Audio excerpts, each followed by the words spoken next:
Hello students, কেমন আছো তোমরা? উইথ এস ম্যাম চ্যানেলে তোমাদের স্বাগত। গত ভিডিও থেকে তোমাদের যে ভাষা চর্চা বই আছে বাংলা ব্যাকরণ, সেই বইয়ের বাগধারা করানো হয়েছিল। আজ তোমাদের প্রবন্ধ রচনায় যে সমস্ত তোমাদের অনুশীলনীতে দেওয়া আছে তার থেকে 5টা করানো হয়েছে, বাকিগুলো করিয়ে দেওয়া হবে পরপর। চলো তবে শুরু করি। প্রথম প্রবন্ধটি হলো একটি চন্দ্রালোকিত রাতের অভিজ্ঞতা। চন্দ্রালোকিত রাত প্রকৃতির এক অতুলনীয় সৌন্দর্যের প্রতীক। এই রাতের আলো আঁধারি, নিস্তব্ধ পরিবেশ আর মায়াময় রূপ মনকে এক রহস্যময় আবেশে আচ্ছন্ন করে। এমনই এক চাঁদের আলোয় ভরা রাতের কথা আজও আমার মনে অম্লান হয়ে আছে। সেই সময় গ্রীষ্মের ছুটি চলছিল। আমি আমাদের গ্রামের বাড়িতে গিয়েছিলাম। সেখানে আকাশ অনেক খোলা, চারপাশে বাড়ির ভিড় নেই, আর রাতের সৌন্দর্য শহরের তুলনায় অনেক বেশি স্পষ্টভাবে অনুভব করা যায়। পূর্ণিমার রাত ছিল তা। আকাশে চাঁদ উঠেছে পূর্ণরূপে, যেন একটি রূপালী থালা ঝুলে আছে নীল গগনে। সন্ধ্যার পর থেকেই তার আলো চারিদিকে ছড়িয়ে পড়ছিল। খাওয়া দাওয়া সেরে আমরা উঠোনে খাট পেতে বসেছিলাম। ঠান্ডা বাতাস বয়ে আসছিল, আর চাঁদের আলোয় আমাদের ছায়া পড়েছিল মাটিতে। আশেপাশের গাছগুলো যেন স্নান করছিল রূপালী আলোয়। মাঝে মাঝে ঝিঝি পোকার ডাক, প্যাঁচার হুহু শব্দে প্রকৃতির নিস্তব্ধতা আরও গভীর মনে হচ্ছিল। আমি দাদুর কাছে বসে গল্প শুনছিলাম। তার মুখে নানা পুরানো দিনের কথা, ভূতের গল্প আর মুক্তিযুদ্ধের কাহিনী শুনতে শুনতে মন হারিয়ে যাচ্ছিল।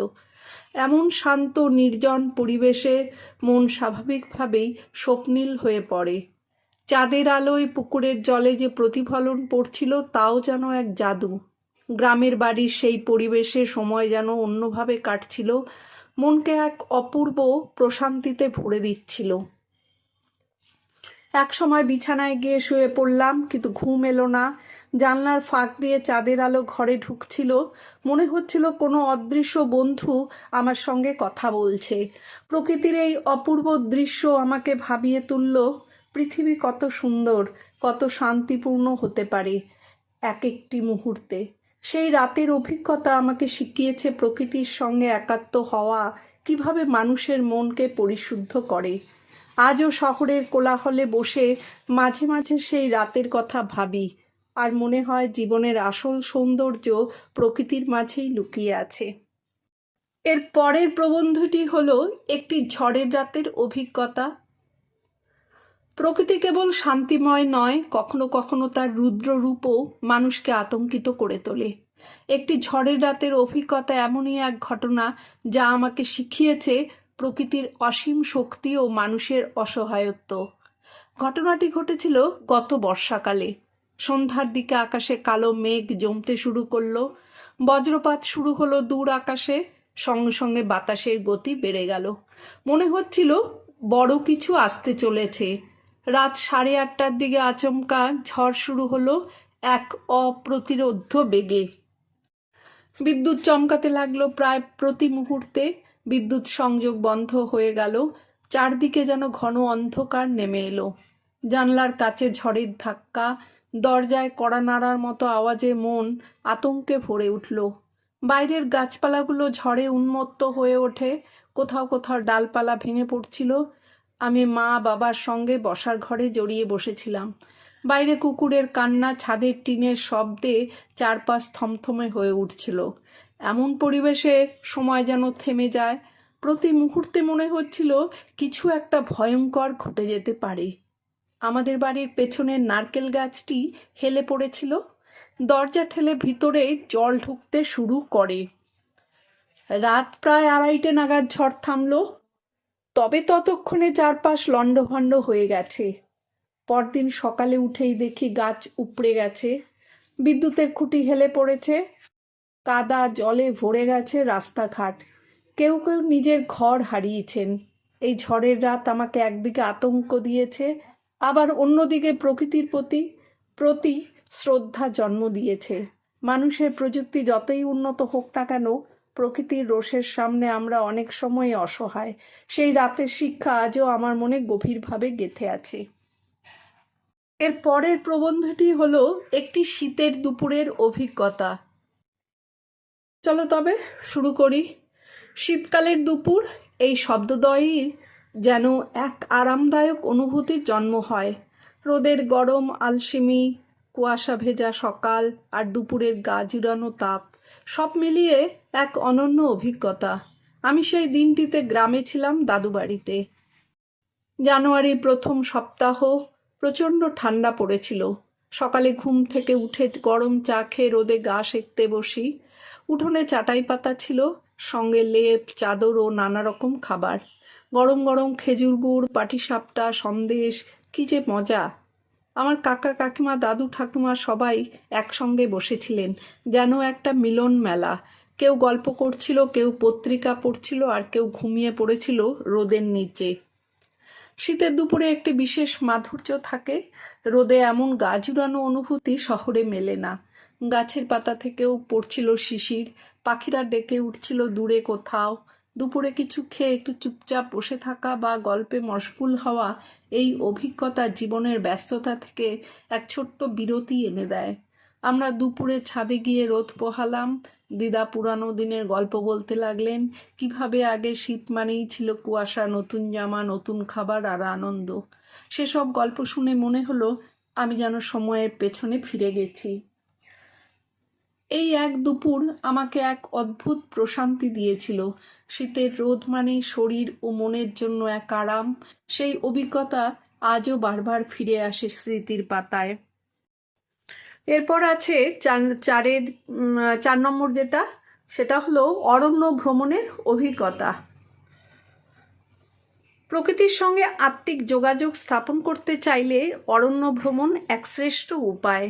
অরণ্যের নিস্তব্ধতা, সবুজের ঘনত্ব আর জীববৈচিত্র্য আমাদের অন্তরে এক নীরব আলোড়ন তোলে। আমি এমনই এক অরণ্য ভ্রমণের অভিজ্ঞতার কথা এখানে বর্ণনা করছি। আমাদের স্কুল থেকে একটি শিক্ষা সফর আয়োজিত হয়েছিল পুরুলিয়ার অযোধ্যা পাহাড়ে। আমরা সকাল সকাল বাসে করে রওনা হই। পথে সবুজ গাছ, টিলা, নদী দেখে মন আনন্দে ভরে ওঠে। দুপুর নাগাদ পৌঁছাই অরণ্যের প্রবেশ পথে। গাইড আমাদের নিয়ে শুরু করলেন ট্রেকিং। প্রথমেই গা শিউরে উঠল অরণ্যের গভীরতা দেখে। সূর্যের আলো গাছপালার ফাঁক দিয়ে ছায়া ছায়া তৈরি করছিল। চারিদিকে পাখির ডাক, দূরে কোথাও বাদরের ঝাঁপ। মনটা যেন রোমাঞ্চে ভরে গেল। গাইড আমাদের বিভিন্ন গাছের নাম, পশু পাখির চিহ্ন চিনিয়ে দিলেন। এক জায়গায় একটি ছোট ঝর্ণা দেখা গেল। তার কলকল শব্দ ও ঠান্ডা জলে পা ডুবিয়ে বসে থাকা এক অদ্ভুত অনুভূতি। আমরা গাছের নিচে বসে খাবার খেলাম। পাশে পাখিরা ডাকছিল, কেউ কেউ ছবি তুলছিল, কেউ ভিডিও করছিল। প্রকৃতির এত কাছাকাছি গিয়ে আমি উপলব্ধি করলাম শহরের কৃত্রিম জীবনের বাইরে প্রকৃতির এক বিশুদ্ধ জগৎ রয়েছে। এই সফর আমাকে শুধু আনন্দেই দেয়নি, শিক্ষা দিয়েছে পরিবেশ রক্ষার গুরুত্ব। গাছ কাটা, প্লাস্টিক ব্যবহার, বনজ প্রাণী নিধন, এসব যে আমাদের কিভাবে ধ্বংসের দিকে নিয়ে যাচ্ছে তা বুঝতে পারলাম। এই অরণ্য ভ্রমণের অভিজ্ঞতা আমার জীবনে এক স্মরণীয় অধ্যায় হয়ে থাকবে। 5 নম্বরটি হলো একটি গ্রামে ভ্রমণের অভিজ্ঞতা। শহরের কোলাহলময় জীবনে আমাদের অনেক কিছু থাকলেও প্রকৃতির সান্নিধ্য পাওয়া যায় না। তাই ছুটির সময় গ্রামের উদ্দেশ্যে যাত্রা করলে মন প্রাণ জুড়িয়ে যায়। গত গ্রীষ্মে আমি আমার মামাবাড়ি গিয়েছিলাম, যা বর্ধমান জেলার একটি ছোট গ্রাম, নাম বেলুড়ি। ট্রেন ভ্রমণের পর ভোরবেলা গ্রামে পৌঁছাই। প্রথমেই চোখে পড়ে সবুজ ধানক্ষেত, পাখির ডাক আর নির্মল আকাশ। শহরের কুয়াশা, ধুলো আর গ্যাসের বদলে গ্রামের বাতাস যেন শুদ্ধ অক্সিজেন। মামাবাড়ি উঠোনে পা দিতে এক অদ্ভুত শান্তি অনুভব করলাম। প্রথম দিনই গ্রাম ঘুরতে বের হলাম মামাতো ভাই বোনদের সঙ্গে।